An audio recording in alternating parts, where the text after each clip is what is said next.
Welcome to my channel. ఈ రోజు వీడియోలో మనం కార్తీక మాసం యొక్క విశిష్టత అలాగే కార్తీక సోమవారం నాడు ఉపవాసం ఎలా చేయాలో ఈ వీడియోలో తెలుసుకుందామండి। కార్తీక మాసం విశిష్టత గురించి చెప్పుకోవాలంటే ఈశ్వరునికి ఎక్కువ ప్రీతిపాత్రకమైన మాసం ఈ కార్తీక మాసం। ప్రతి ఏటా దీపావళి వెళ్ళిన మరుసటి రోజు నుంచి అతి పవిత్రమైన కార్తీక మాసం ప్రారంభమవుతుంది।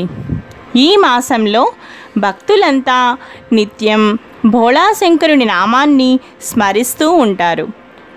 పురాణ కాలం నుంచి ఈ మాసం ప్రత్యేకతను సంతరించుకుంది। హరిహరాదులకు ప్రీతిపాత్రకమైన ఈ మాసంలో భక్తకోటి యావత్తు కఠిన ఉపవాస దీక్షలు నియమనిష్టలు పాటిస్తూ ఎంతో భక్తి శ్రద్ధలతో శివకేశవులను అర్ధనారీశ్వరులను ఆరాధిస్తూ ఉంటారు।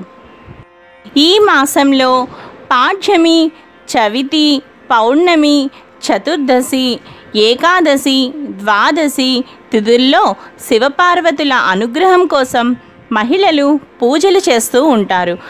పట్టణాల్లోనే కాకుండా గ్రామాల్లో సైతం మహిళలు ఈ మాసంలో విశేష పూజలు జరుపుకుంటారు। ఇప్పుడు మనం కార్తీక సోమవారం రోజున ఉపవాసం ఎలా చేయాలో తెలుసుకుందాం। కార్తీక సోమవారం నాడు ఉదయాన్నే మేల్కొని నదీ స్నానం కానీ లేదా ఇంట్లోనైనా సరే తలస్నానం చేసి ఈ రోజున శివపార్వతులను పూజించాలి। ముందుగా ఆవునేతి ఒత్తులతో దీపారాధన చేసి ధూపం వేసి గౌరీ అష్టోత్తర శతనామావళి, శ్రీ శివ అష్టోత్తర శతనామావళి పఠించాలి।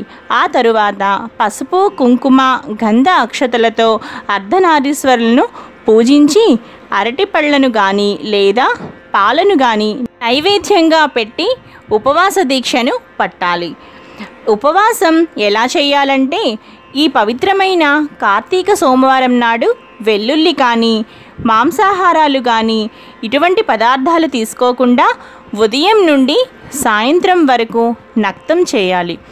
నక్తం అంటే పగలంతా ఉపవాసం ఉండి సాయంత్రం సూర్యాస్తమయం తరువాత నక్షత్ర దర్శనం చేసుకుని భోజనం చేయాలి।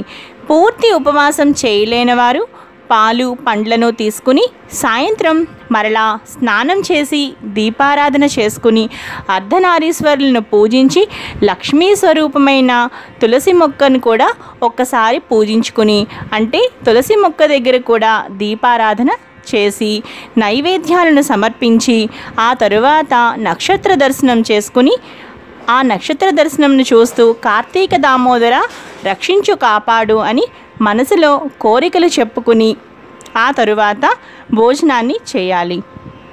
ఈ విధంగా కార్తీక సోమవారం రోజున ఉపవాసం చేసి అర్ధనారీశ్వర్ల అనుగ్రహాన్ని పొందాలి।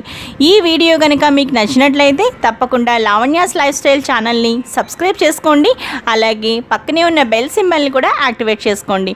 అలాగే ఈ వీడియో కింద ఉన్న డిస్క్రిప్షన్ బాక్స్ని కూడా చెక్ చేయండి। Thanks for watching.